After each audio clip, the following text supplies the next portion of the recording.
Hi everyone! Today I'm going to talk about a strategy that you can use with young children in play or when you're reading or singing songs.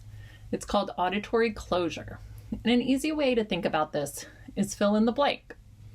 This strategy not only helps build a child's expressive language, but it can help children with hearing loss begin to learn how to fill in the gaps of information that they may have missed. An important part of this strategy is that you wait and that you give an expectant look at your child so they know that you want them to fill in the blank.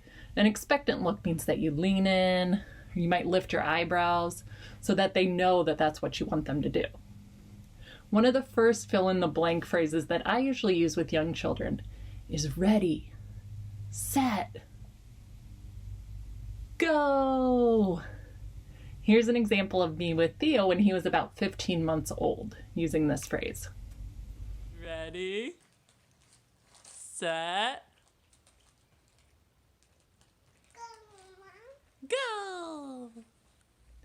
Remember with this strategy that you have to wait. If you feel yourself starting to want to jump in and say the word, stop and wait just a little bit longer. We must give children time to process what you've said and form a response. Here are some other examples of using auditory closure. You could use books that are really repetitive. So for example, here's the book 5 Little Monkeys. If you read it a few times with your child, then you should be able to pause and say, 5 little monkeys jumping on the, and let your child fill in the word bed. Or one fell off and bumped his head. Songs are also a great way to use this strategy because they're so repetitive. So if you sing a song like Old MacDonald a few times, then when you go to sing it with your child, sing, Old MacDonald had a, and wait for them to fill in the word farm. Also, instead of always asking questions, you could use this strategy to make more of a conversational style when you're reading books.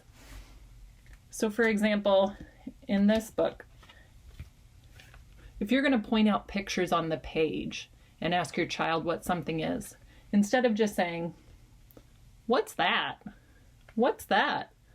And asking the same question over and over, you could use a fill in the blank strategy and say, ooh, I see yummy. And see if your child will say grapes. Or look, I see an. And see if your child will say apple.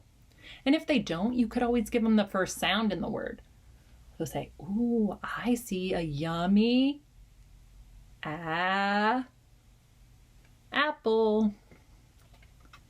So hopefully some of those examples help you see how to use this auditory closure strategy and that you'll feel comfortable using it with your children.